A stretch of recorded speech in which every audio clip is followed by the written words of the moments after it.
안녕하세요. 느린교회 성도 여러분, 서희성 목사입니다. 오늘도 우리에게 새 하루를 주신 하나님께 감사드리며 이 하루 가운데 하나님의 동행하심이 여러분들에게 충만하게 경험되어지는 귀한 시간 되기를 축복합니다. 오늘 우리가 살펴볼 부분은 좀 본문을 좀 많이 뛰어넘어서 사도행전 2장 42절 말씀을 살펴보겠습니다. 우리가 많이 뛰어넘은 그 부분은 주일날 좀 더 이렇게 깊이 다루기로 하고, 오늘은 사도행전 2장 42절 말씀을 보겠습니다. 그들이 사도의 가르침을 받아 서로 교제하고 떡을 떼며 오로지 기도하기를 힘쓰니라. 성령을 받은 제자들이 있었고, 그들의 성령을 받은 모습을 그래서 어제 살펴보았던 것처럼 놀라기도 하고 조롱하기도 했던 유대인들이 많았습니다. 그래서 이제 그들을 향해서 베드로가 설교를 하게 되고, 이제 그 설교를 들은 자들이 마음에 찔려 그 복음 앞에 이제 어떻게 반응을 해야 되는지, 이제 어떻게 살아가야 되는지에 대해서 묻습니다. 그래서 베드로가 너희가 회개하여 각각 예수 그리스도의 이름으로 세례를 받고 제3을 받으라, 그리하면 성령을 선물로 받으리니 라고 이야기를 합니다. 그래서 41절에 보니 그 말을 받은 사람들은 세례를 받음에 이날에 신도의 수가 3,000이나 더하더라 라고 이야기합니다. 베드로의 설교를 통해서 이제 이들이 예수 그리스도를 영접하고 하나님의 자녀가 되었습니다. 이제 성도, 다른 말로 하면 신자가 되었습니다. 그런데 여러분, 이들이 어떠한 사람들이었나요? 이들은 매우 유대교에 매우 열심 있는 사람들이었습니다. 2장 5절에 보니까 그때의 경건한 유대인들이 천하 각국으로부터 와서 예루살렘에 머물러 있더니 라고 합니다. 그러니까 이 사람들은 원래는 디아스포라, 다른 나라로 흩어져 있던, 다른 나라에서 살던 그런 유대인들이었습니다. 근데 그 유대교 절기가 되면 그 유대교 절기를 지키기 위해서 그 각국에서 예루살렘에 모이고, 그 절기가 끝나면 다시 자기들의 나라로 돌아가는 매우 열심 있는 사람들이었습니다. 근데 이제 이런 사람들이 베드로의 설교를 통해서 예수 그리스도를 믿게 되었습니다. 신자가 되었습니다.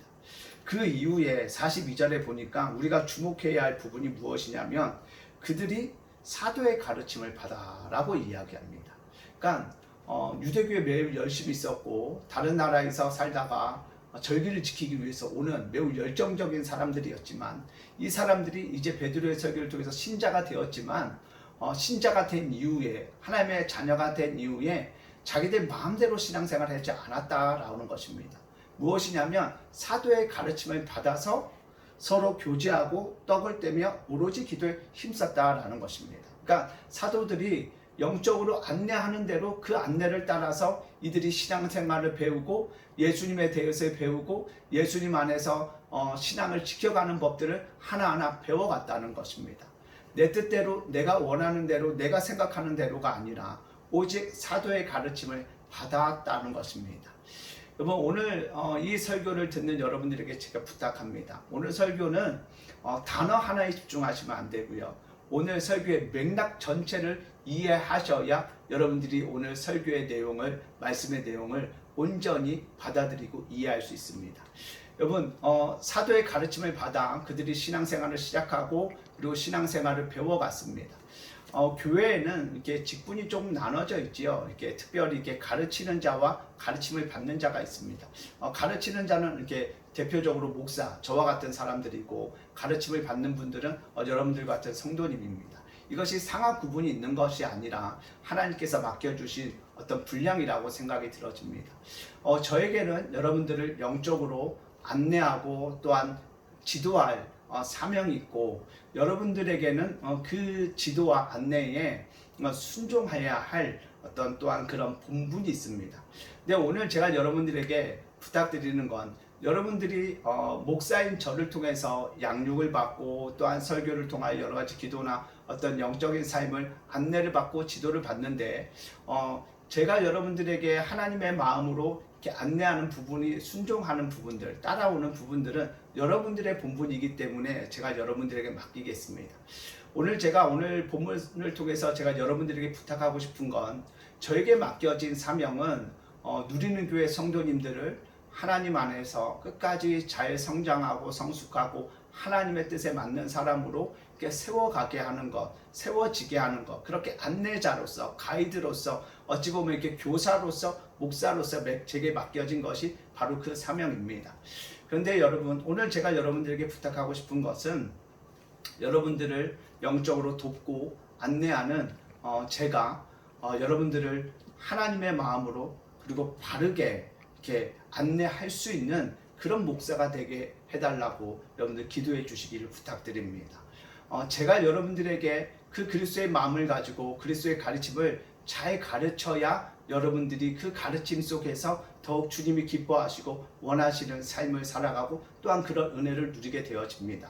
근데 제가 하나님 앞에서 잘못된 것을 가르치게 되어지면 하나님의 마음을 무시하고 제가 인간적인 마음으로 다가가면 그때부터 저 한 사람뿐만이 아니라 저로 인하여 여러분들 또한 교회가 어려움을 겪게 되어집니다. 그런 상황이 발생할까 참 무섭고 두렵습니다. 오늘 여러분들에게 부탁합니다.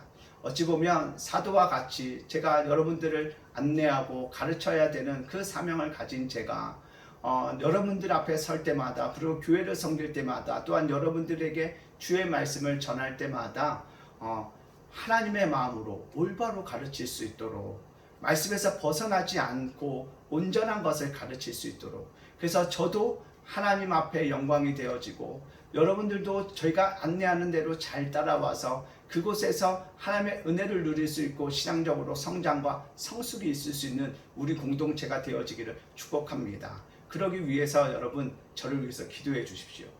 여기 서 있는 제가 여러분들 한 분 한 분을 위해서 기도하고 또한 말씀과 여러 가지 겉면으로 할 때 인간적으로 하지 않고 사람의 생각으로 하지 않고 철저하게 성령께서 저를 지켜 보호하여 주셔서 성령께서 원하시는 것들을 나타내고 말씀에 있는 것만을 가리키며 저의 개인적인 생각들을 완전히 배제하고 하나님으로 충만하여 하나님의 것을 끝까지 여러분들에게 가르칠 수 있는 그런 목사로서의 사명을 끝까지 감당할 수 있는 목사가 되게 해달라고 기도해 주시기를 부탁드립니다. 여러분들이 그렇게 기도해 주실 때 저를 통하여서 하나님의 뜻이 여러분들에게 더욱 잘 흘러가게 되어지는 줄 믿습니다. 오늘 하루 이 말씀을 기억해 주시고 누리는 교회 담임 목사로 서 있는 부족한 저를 위해서 기도해 주셔서 여러분의 기도의 덕분으로 제가 더욱더 목사의 사명을 온전하게 감당하여 여러분들을 더욱더 하나님 안에서 많은 은혜를 누리도록 그렇게 안내하는 목사가 되어지도록 기도해 주시기를 예수님의 이름으로 부탁드립니다. 아멘.